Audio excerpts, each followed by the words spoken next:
तो गाइस मैं हूं अंकित और आप दिख रहे हैं रेसलिंग फैंस नेटवर्क। शुरू करते हैं भाई अपनी बातों को हम लोग सबसे पहले कोडी रोड से। तो भाई शायद एक पॉसिबल स्पॉइलर हो सकता है, मैं इसको ज़्यादा कंफर्म इसलिए नहीं बोलूँगा बिकॉज बिलीव करना मेरे लिए थोड़ा मुश्किल है, लेकिन मैं आपको फिर भी बताता हूँ भाई कोडी रोड्स के नेक्स्ट चैलेंजर को लेके पॉसिबल स्पॉइलर है। जो अगला नाम होने वाला है कोडी को फेस करने वाला है वो शायद है एलिस्टर ब्लैक। सही सुन रहे भाई आप लोग।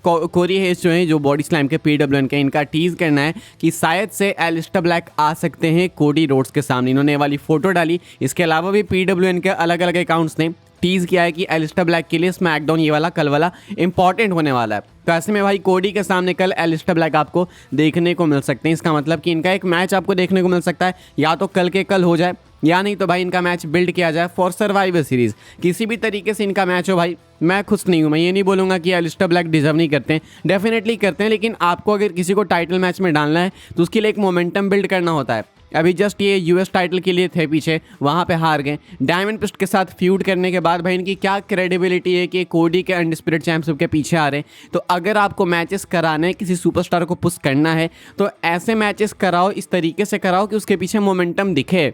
ये नहीं कि एक सुपरस्टार एक तरफ IC टाइटल मैच हारा एंड अगला मैच उसका वर्ल्ड चैंपियनशिप का हो रहा है। एक मोमेंटम बनाना होता है। तो रैंडमली बस किसी को भी कहीं पे मत लाके खड़ा कर दो भाई। एंड वैसे भी हमें मालूम है कि कोडी एलिस्टर ब्लैक की फ्यूड होगी, मैच भले अच्छा मिल जाएगा लेकिन एलिस्टर ब्लैक हारने वाले हैं। तो एटलीस्ट सुपरस्टार्स को कम से कम इतना बिलीवेबल बना दो कि लगे कि शायद इस मैच में टाइटल चेंज हो सकता है। अदरवाइज मैच कराने का कोई फ़ायदा नहीं है ना भाई। अगर सुपरस्टार सामने अपना चैलेंजर उसको देख के ही लग रहा है कि नहीं अब क्यों जीतेंगे एलिस्टर ब्लैक, तुम बताओ भाई। मैकइंटायर अगर कोडी को बीट नहीं कर पा रहे हैं तो एलिस्टर ब्लैक कैसे कोडी को बीट कर देंगे? वो अभी US टाइटल की अपॉर्चुनिटी हार के आए, प्रीस्ट के साथ में फ्यूड कर रहे हैं। कैसे ये पॉसिबल हो सकता है कि एलिस्टर ब्लैक कोडी को बीट कर दें? तो बिल्कुल मोमेंटम नहीं है, ना ही चांसेस हैं। तो इसलिए ये बस एक वेस्ट ऑफ मैच होगा, टाइम काटने वाली बात होगी। लेकिन ठीक है, कुछ अलग है, कुछ फ्रेश है, लेकिन ऐसा फ्रेश है कि मैं ऐसे पर्सनली चॉइस से नहीं देखना चाहूँगा। कवर करने के लिए, आपको बताने के लिए डेफिनेटली देखूंगा, लेकिन मन नहीं है देखने का। तो ये भाई मेरे थॉट्स इसके ऊपर। आप क्या सोचते हैं लिख के बताना। फिलहाल ये बिल्कुल कंफर्म भी नहीं है इनका। ये जो ट्वीट है वो देख के मुझे लगा एंड आई थिंक कल आएंगे एलिस्टर ब्लैक इनके सामने, लेकिन किस तरीके से इनकी फ्यूड चलेगी, कैसे मैच होगा, वो सब ज़्यादा पता नहीं है। तो वो तो कल स्मैकडाउन देखने के बाद ही पता लगेगा। अभी जो कुछ मुझे ऊपर से मालूम चला मैं आपको वो बता रहा हूँ। बाकी कल के स्मैकडाउन की बात की है भाई, तो कल के स्मैकडाउन की अटेंडेंस देखते हैं भाई। ये जो 31 अक्टूबर वाला स्मैकडाउन हुआ, जो पिछला एपिसोड, उसकी अटेंडेंस भी खराब, उसकी व्यूअरशिप भी खराब। तो उस पर तो काफ़ी सारे क्वेश्चंस उठे। मैं आपको बताता हूँ भाई इस हफ्ते क्या अटेंडेंस होने वाली है।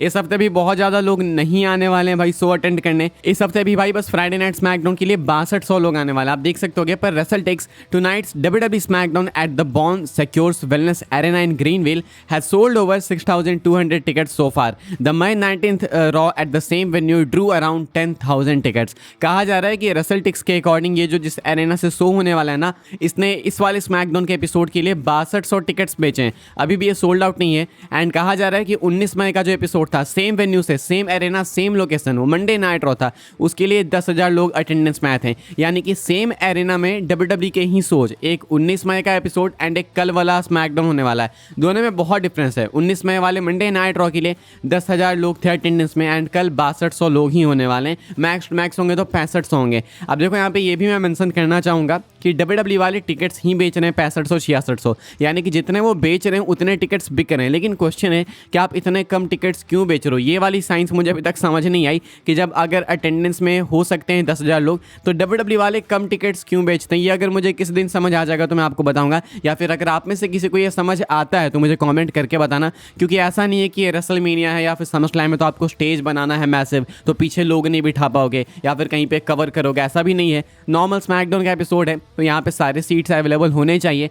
क्या WWE इसीलिए सारे सीट्स ऑन सेल नहीं लगाती है बिकॉज उनको डर लगता है कि शायद ये सारे टिकट्स बिकेंगे नहीं? पॉसिबली यही लॉजिकल रीजन मुझे लगता है। अगर आपको बेटर पता होगा तो बताना, लेकिन मुझे जिस दिन पता चलेगा भाई मैं आपको बता दूंगा। अभी के हिसाब से सेम एरेना में जहाँ पे 10,000 लोग आए थे भाई, वहाँ पे कल स्मैकडाउन में सिर्फ 6200 लोग नहीं तो 6500 लोग आपको देखने को मिलेंगे। अगली स्टोरी कवर करते हैं गैस, जो कि है वॉर गेम्स को लेकर। वॉर गेम्स को लेकर मैं ऑलरेडी आपको कई बार अपडेट बता चुका हूँ, फिर से बताता हूँ बिकॉज ये कुछ नई चीज़ है, मैं आपको समझाना चाहूँगा भाई कि लेसनर एंड ऑस्टिन थ्योरी की इन्वॉल्वमेंट हो सकती है या फिर नहीं। मेल्टजर की अपडेट है, ध्यान से सुनना आप लोग। इनका कहना है कि there is no update pass the original war games plans.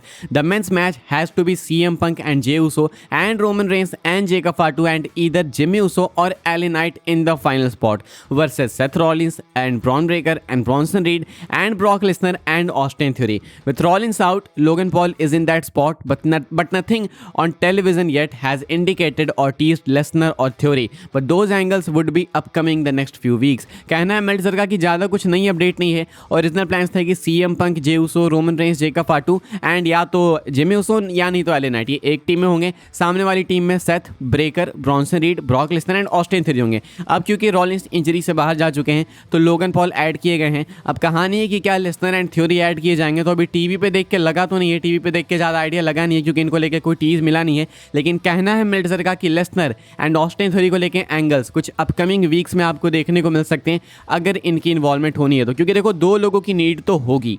तो ऐसे में क्वेश्चन है कि चलो यहाँ पे तो लोगन पॉल आ गए, अब ये दो लोग कौन होंगे जो कि वॉर गेम्स मैच में साथ देंगे हील्स वाली टीम का। तो लेसनर एंड ऑस्टिन थ्योरी हो सकते हैं, तो उनके लिए कुछ टीजेस या कुछ प्लान्स होंगे तो अपकमिंग वीक्स में अनफोल्ड होते हुए देखने को मिल सकते हैं। इधर यहाँ पे इन्होंने जेकब फाटू का नाम लिया अपने बेबी फेस वाली टीम में, तो जेकब फाटू अब नहीं हो सकते हैं। तो हो सकता है कि जिमी उसो, LA Knight, जे उसो, रोमन रेंज, CM Punk हो। तो देखना इंटरेस्टिंग होगा। फिलहाल लेसनर एंड ऑस्टिन थ्योरी के लिए हमें वेट करना होगा, तभी हमें आइडिया लगेगा। मुझे लगता है कि इन दोनों को आना चाहिए भाई, तभी मजा आएगा कुछ वॉर गेम्स में। अदरवाइज भाई हर साल सिमिलर सही मैच होता है। आगे बढ़ते हैं भाई, हम लोग बात करते हैं अगली स्टोरी के बारे में जो कि भाई अपनी आखिरी स्टोरी एंड ये है ट्राइबल हेयर को लेके।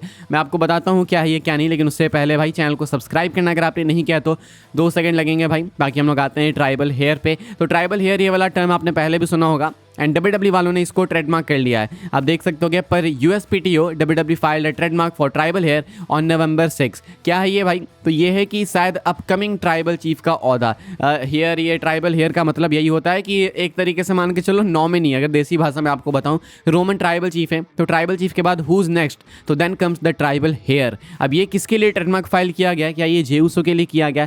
मोस्ट लाइकली यस, बिकॉज इसके अलावा और कोई है भी नहीं इन्वॉल्व ज़्यादा रोमन के साथ में। जिमी उसो तो देखो मुझे लगता नहीं कि इस वाले स्पॉट पे होंगे जे उसो के अलावा। सोलो सीको आप बिल्कुल अलग हैं रोमन से, फिलहाल तो उनका बनता नहीं है। तो ऐसे में जे उसो के ही चांसेस हैं, यानी तो WWE वाले भाई बिल्कुल इसको यूज़ ही नहीं करेंगे, बस ट्रेडमार्क करके छोड़ रहे हैं। लेकिन मुझे लगता है कि यूज़ किया जाएगा बिकॉज ब्लड लाइन वाली स्टोरी अभी अनफोल्ड होने वाली है काफ़ी हद तक। तो ऐसे में रोमन मुझे लगता है जल्दी अपीयर होंगे एंड शायद रोमन रेंस आके जे उसो को ये ट्राइबल हेयर वाला ओहदा देंगे एंड उसके बाद जे उसो को माथे पे चढ़ाएंगे ताकि जे उसो और भी पागल होते जाएं एंड और भी ज़्यादा जे उसो नार्सिसिस्ट होते जाएं एंड उसके बाद वो हील बन जाए प्रॉपर। तो चांसेस है कि शायद जे उसो के लिए ट्राइबल हेयर वाला कैरेक्टर है, हालांकि कंफर्म नहीं है, बिल्कुल भी कंफर्म नहीं है। बस मैं आपको बता रहा हूँ कि ट्रेडमार्क फाइल हुआ है, टीवी पे आपको देखने को मिल सकता है ये वाला गिमिक बहुत ही जल्दी किसी को मिलते हुए। फिलहाल गाइस इस वाली वीडियो के लिए ये सारी अपडेट्स थी। आई होप आपको इन्फॉर्मेशन मिली हो तो वीडियो को लाइक कीजिएगा, शेयर कीजिएगा, सब्सक्राइब कीजिएगा चैनल को, ताकि आने वाले टाइम के अंदर आपको और भी सही WWE की न्यूज़ इन्फॉर्मेशन सबसे पहले देखने को मिलते रहे। मैं आपसे कल मिलूंगा भाई स्मैकडाउन के बाद एंड मैंने 1-2 ट्वीट्स देखे हैं सोर्सेज की तरफ से कि शायद कल का स्मैकडाउन इंटरेस्टिंग हो सकता है। आई रियली होप कि ऐसा होगा तो रिव्यू वीडियो आ जाएगी, नहीं होगा तो फिर अपडेट्स वाली वीडियो के साथ में आपसे मिलेंगे। अभी वीडियो देखने के लिए थैंक्स भाई, मिलता हूँ मैं आपसे अगली वीडियो में जल्दी ही कल सुबह। तब तक के लिए थैंक्स फॉर वॉचिंग।